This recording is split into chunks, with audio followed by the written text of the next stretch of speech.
सवाल वो नहीं है। तुम आप फिर बिक गए, तुम बिक गए, बस इतने में बिक गए तुम। जरा अपना चैनल का नाम बताइए जो बिक गए हो तुम। अब क्यों छिप गए हो तुम जाकर के? अगर हैसियत है तो बताइए किस चैनल की ओर है। प्राइम न्यूज के बिके हुए आदमी हो तुम।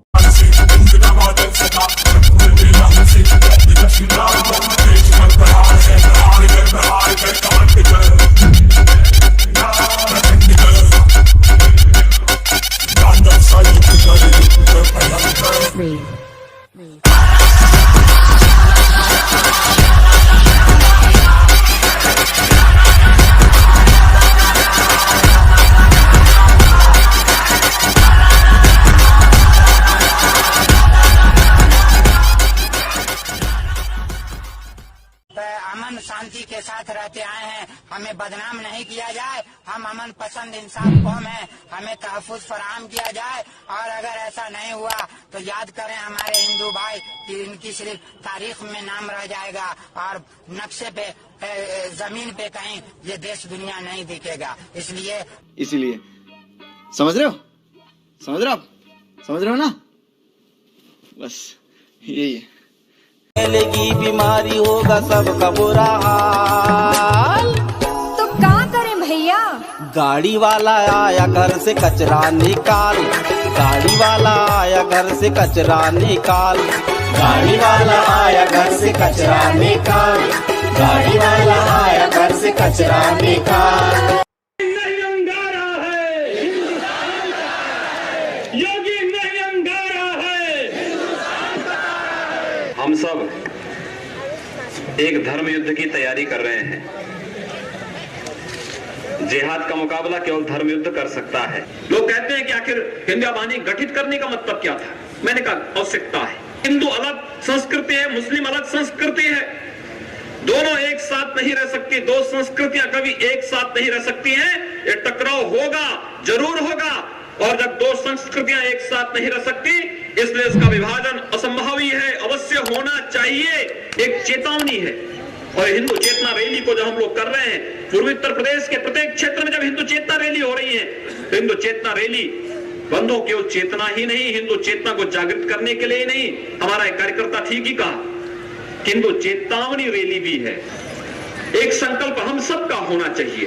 अगर आप देश को बचाना चाहते हैं तो इस देश के अंदर इस प्रकार का जज्बात पैदा करिए, इस देश के अंदर इस प्रकार की स्थितियां पैदा करिए, क्योंकि हिंदुओं का संगठन कर सके, हिंदू समाज को एक सूत्र में जोड़ सके, आक्रामकता के साथ अपनी कार्रवाई को अंजाम दे सके।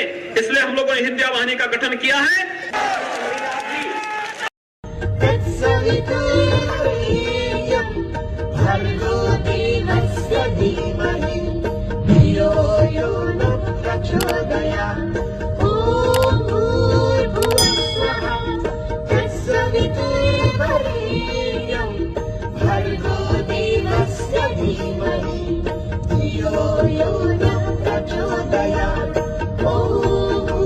नहीं, क्या उसमें मुसलमान थे? क्योंकि मतलब स्टैटिस्टिकली ये कह रहा हूँ। क्योंकि ये सवाल आपने शुरू में भी पूछा कि आपने एक ही समाज के लोगों की मदद की, दूसरे की मदद नहीं की। मैं फिर से आपको बोलता हूँ, दिल्ली दंगों के दिल्ली सरकार का रिस्पांस की जिम्मेदारी किसको दी गई? वक्फ बोर्ड को दी गई। वक्फ बोर्ड का मैंडेट क्या है? क्या वक्फ बोर्ड सेकुलर संस्था है? क्या वक्फ बोर्ड सभी धर्मों के लिए काम करती है? नहीं करती ना। वक्फ बोर्ड एक धर्म के लिए काम करती है, उसका मैंडेट है रिटर्न में कॉन्स्टिट्यूशनली, लेकिन उसको दिल्ली दंगों की रिलीफ का जिम्मेदारी दे दी। नहीं, दिल्ली गवर्नमेंट की बात सर अलग है। नहीं, मेरी बात सुनो। दिल्ली के अंदर सरकार रिलीफ देगी, सरकार रिलीफ देगी वक्फ बोर्ड के थ्रू। कैंप लगाएगा वक्फ बोर्ड, दवाई बांटेगा वक्फ बोर्ड, मुआवजा देगा वक्फ बोर्ड। तो वक्फ बोर्ड का तो मैंडेट ही नहीं है इन 17 लोगों की मृत्यु के बारे में बात करने का। तो इनके लिए जाएगा ना कपिल मिश्रा। हो सकता है किसी के पेट में दर्द हो सकता है किसी को बुरा लगे, पर मैं तो जाऊंगा और मैं पहचान देख के जाना। किसी को बुरा लगेगा तो भी जाऊंगा, क्योंकि इनके लिए कोई नहीं आने वाला, ना कोई इंटरनेशनल एनजीओ आने वाली, ना कोई बड़े बड़े पत्रकार आने वाले, ना कोई दिल्ली के मालिक बन के बैठी हुई सरकार आने वाली। इनके दरवाजे पे कौन जाएगा? तिवारी जी की दुकान जल गई, उनकी दुकान दोबारा कौन बनवाएगा?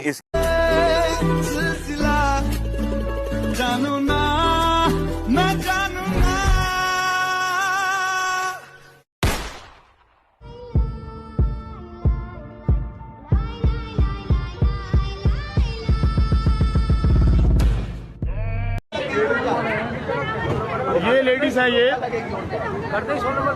हाँ, 100 नंबर पे कॉल अभी हो चुकी है और ये भी एक शादी अभी जल्दी में भी हो रही है और सामूहिक शादी।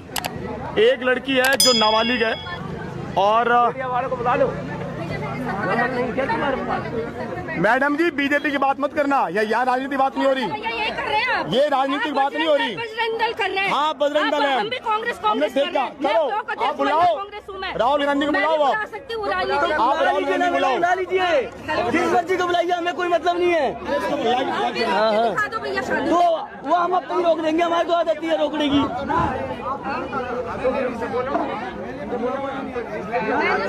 ठीक है, ये अभी शादी हो रही है जो एक हिंदू लड़की है, नाबालिग है।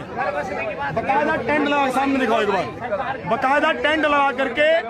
और यहाँ हिंदू मोहल्ले में, हिंदू देश में, एक भारत की राजधानी दिल्ली के अंदर और हिंदू मोहल्ले के अंदर एक नाबालिग लड़की है जिसको सामूहिक हिंदू मोहल्ले के, हिंदू क्षेत्र के अंदर सामूहिक शादी हो रही है। यहाँ दावत खाई जा रही है, यहाँ पार्टियां खाई जा रही हैं, आप देख सकते हैं सारा। एक बार दिखाओ जरा सबको।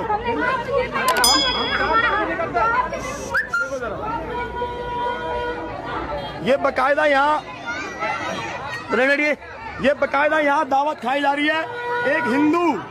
एक हिंदू जो लड़की है और जिसको इस्लाम धर्म कबूल करवा करके एक हिंदू देश के अंदर, एक हिंदू मोहल्ले के अंदर एक हमारी हिंदू बहन के साथ इस प्रकार षड्यंत्र के अंतर्गत, लव जिहाद के अंतर्गत सामूहिक हिंदू मोहल्ले में शादी हो रही है, जिसको भी हमने रुकवाया है। अभी यहाँ पर बकायदा ये सभी लोग पार्टियां भी खा रहे हैं। यहाँ पर अभी कुछ देर में अभी पुलिस अभी आने वाली है और लड़की का धर्म परिवर्तन करवा करके, क्या इनके पास एसडीएम का धर्म परिवर्तन नहीं हुआ तो शादी हो कैसे रहा? आप ही बता दीजिए ना मेरे को, लड़की तो शादी हो कैसे रहा? शादी कोर्ट सुनो, कानून के अंतर्गत, अभी बहन जी कह रही धर्म परिवर्तन नहीं हुआ, मैं ये कह रहा हूँ कानून के अंतर्गत बिना कोई हिंदू मुस्लिम शादी आपस में नहीं कर सकते, दोनों का धर्म एक होना चाहिए।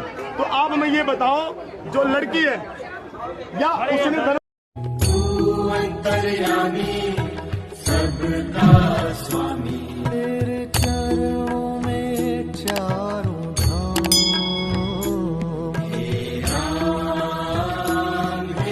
प्रियंका गांधी का लगातार दौरा हो रहा है। आसाम में कोविड नहीं है, इसलिए सारा टूरिस्ट को मैं आमंत्रित करता हूं, बिना मास्क आइए। फिर भी मास्क तो लगाना चाहिए, लेकिन आसाम का हालत ऐसा है, प्रियंका गांधी जी को दिल्ली में मास्क लेके घूमना है, आसाम में आराम से घूम सकता है, तो आना चाहिए टूरिस्ट का नाते। आंखों से जिन लोगों के आंसू निकल रहे थे ना, उनकी आंखें खोल देने वाला फैसला है बाटला हाउस एनकाउंटर मामले में। 13 साल पहले 2008 आतंकवादियों का एनकाउंटर, शहीद मोहन चंद शर्मा, उनको अशोक चक्र भी मनमोहन सिंह सरकार ने दिया, लेकिन सोनिया गांधी रोई थी कि ये सलमान खुर्शीद ने कहा था। लेकिन कल के फैसले के बाद अब ये सवाल उठ रहा है कि जो लोग मृत आतंकियों की तस्वीर देखकर रोए थे, वो 15 तारीख को उनका क्या हाल होगा जब 15 मार्च को सजा सुनाई जाएगी। इनमें से एक आतंकी जो भाग गया था वो पकड़ा गया 2018 में आरएस, जिसको आखिरकार दोषी करार दिया दिल्ली की साकेत कोर्ट ने। सवाल आज यही उठ रहा है कि आंखों से जिन लोगों के आंसू निकल रहे थे ना मृत आतंकियों की तस्वीर देखने पर, 15 मार्च को उनका क्या हाल होगा। मतलब आंखें खोल देने वाला फैसला है। इससे सोनिया गांधी नहीं, उनके तो आंसू बाहर आए थे ना। विपक्ष में ऐसे कई लोग थे जो मन ही मन रो रहे थे, जो दिल से रो रहे थे, बस आंसू नहीं निकल रहे थे। कोई न्यायिक जांच की मांग कर रहा था, अरविंद केजरीवाल, टीएमसी ममता बनर्जी तो कह रही थी मैं राजनीति से संन्यास ले लूंगी, उन्होंने भी न्यायिक जांच की मांग की थी। सच सामने आना चाहिए। अखिलेश यादव, अक्रॉस पार्टी, मतलब ऑपोजिशन में अक्रॉस पार्टी सबने सवाल उठाए थे। आज हम ये कहते हैं वो कि सब याद रखा जाएगा, मगर भूल जाते हैं कि भूले तो हम भी कुछ नहीं। कैसे भूलें हम उन राम भक्त बलिदानियों को। 27 फरवरी 2002, आज से ही करीब 19 वर्ष में 59 हिंदू तीर्थयात्रियों को एक ट्रेन की बोगी में जिंदा जला दिया गया। बहुत कम लोग जानते होंगे कि जो दमकल की गाड़ियां आग बुझाने के लिए आई, उनका भी एक विशेष समुदाय को द्वारा रोका गया। वो एक इंसानियत पर चौतरफा हमला था। उन सबका यही कसूर था कि वो अयोध्या से कार सेवक वापस अपने घर जा रहे थे। मेरा उन दिवंगत आत्माओं को विनम्र श्रद्धांजलि। आज उन्हीं के प्राणों से एक भव्य राम मंदिर का निर्माण हो रहा है और आप सब साक्षी हैं उस पल के। जय श्री राम।